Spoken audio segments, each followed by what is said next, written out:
Welcome to this introduction to my online Latin courses. 10-week terms of weekly sessions start in September and in January.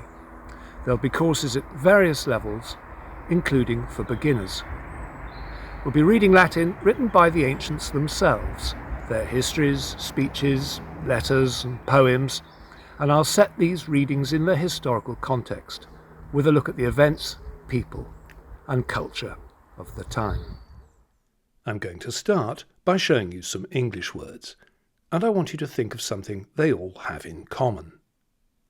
Bib, circus, cup, insane, joke, obvious, paper, ridiculous, street, and wine.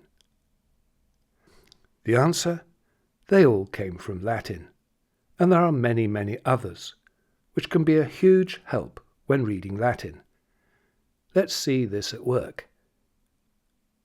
Romulus centum senatores creat. So what does it mean? Well, Romulus is doing something here. What is it? Centum. Think percent, century, centenary. Senatores. Very much as it looks. Creat. Now this is the verb. In other words, the action word. What Romulus is doing. The answer? Romulus creates 100 senators. The English clues may not take a beginner all the way to the translation, but you can see how they help. Over the centuries, many, many Latin words have settled in English, and these adopted words are a valuable aid to the newcomer to Latin, even if not all sentences will be as guessable as this one. Latin words first appeared in English soon after Anglo-Saxons began to arrive in Britain from mainland Europe in the middle part of the first millennium. These settlers were the first speakers of English. The Romans may have gone, but their language did not entirely disappear with them. A few everyday Latin words passed into English from the indigenous Britons, and once the island had been converted to Christianity, Latin was used in churches and monasteries. To the new and developing English language, Latin contributed words like oil, from oleum, saint, from sanctus, and wine, from vinum. More loanwords have entered English from Latin than from any other language apart from French. French words started to flow into English after the Norman conquest of 1066. For example, flowers from fleur, letter from lettre, voices from voix, and so on. Now, these French words are themselves directly descended from Latin. Flores, littera, and voces. In the middle part of the second millennium, the influx of Latin words into English becomes something of a flood. Across Europe there was a revival of interest in the classical languages, and learned people with renewed enthusiasm for all things Latin and ancient Greek set about creating new English words modelled on Latin ones. Even those Latin words which had already reached English through French provided models for new ones. Here are single examples.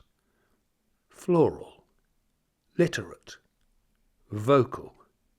You could add literacy, evocative, and more. These wordsmiths were called the inkhorn scholars, since they would sit at their desks, quills at the ready, thinking up more and more new words created directly from Latin, and they often took things to extremes. Oh, permit me to fatigate your tolerance with my laudatory exuberance, dear lady, but I had no anticipation of such exquisitely splendidious and elegant decorum. Oh, sounds nice. Not all their verbal creations lasted. Splendidius survived, but lost its tail. And many, many more English adjectives were coined, and these are now in everyday use. From domus, house, we have domestic. From hostes, enemy, we have hostile. From sol, sun, solar, from luna, moon, lunar, from mater, a mother, maternal, and so on. The wordsmiths felt that some existing English words with Latin roots, which had already settled in English through French, should be remodelled more closely on the original Latin. For example, English count is from Old French compter.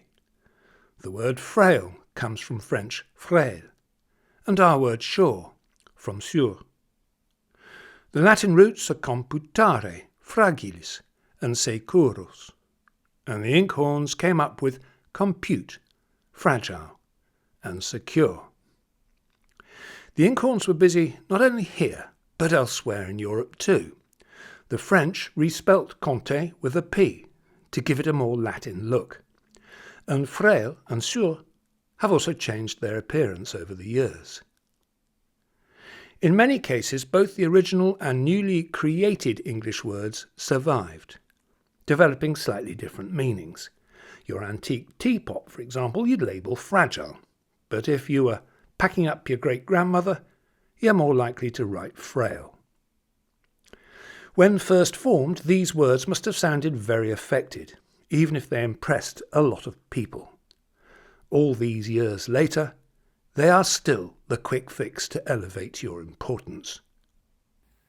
Before we initiate discourse on current objectives, my proposal is we first reaffirm our robust commitment to delivering an innovative and sustainable solution.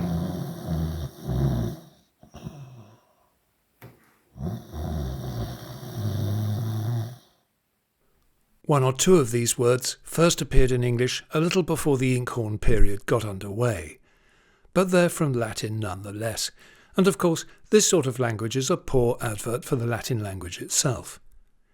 But it's not the whole story. Many inkhorn creations have added a wealth of nuance to our language, which we now can't do without. Indispensable, we might say. Flexible, digression, judicious, impeccable, sumptuous, lenient, ridiculous, furtive, injection, resuscitate, speculate, vulnerable, meticulous, to name but a few. So it's win-win. English is good for your Latin, and Latin is good for your English. Now, people on the beginner's course will be shown how the ends of Latin words change depending on how the word is being used. Look closely at this example. Leo hominem fugat. Leo, the lion. Fugat is chasing. Hominem, the man. Now look at this second picture. There's a similar thing going on, but with a critical difference. Leonem, homo, fugat. The words are almost the same, but now it means the man is chasing the lion. Here's the first picture again, and as it changes to the second one, keep your eye on the words. The endings of the words tell us that the person doing it and the one being done to have changed, even though the word order remains as before.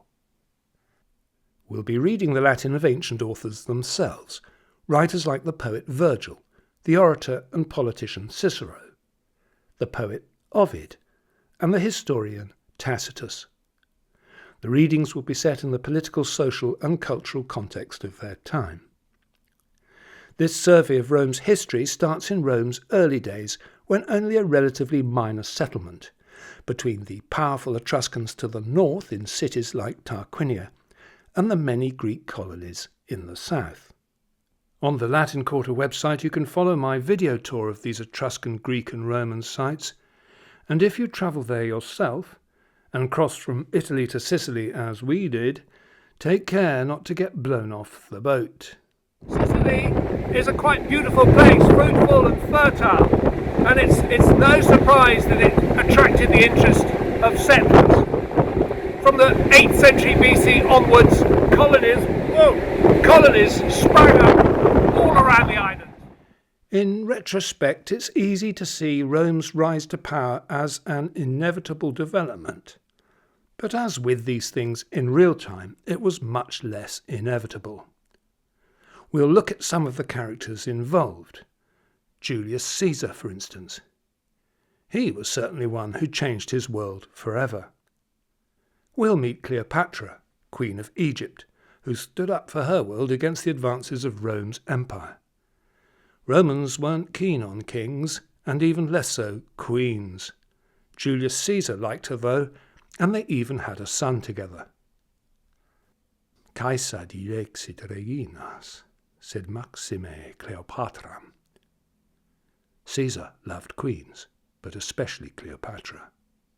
Last but not least, you'll have the pleasure of hearing Latin poetry and reading it yourselves as you explore their myths and stories, which were theirs and are now also ours. Latin is richly ingrained in our language, in our literary heritage, and it doesn't stop there. It's at the heart of our culture, something we share with other countries, many of whose languages have evolved even more directly from Latin. Well, it's time for me to go. And as the great poet put it, sed fugit interia, fugit irreparabile tempus.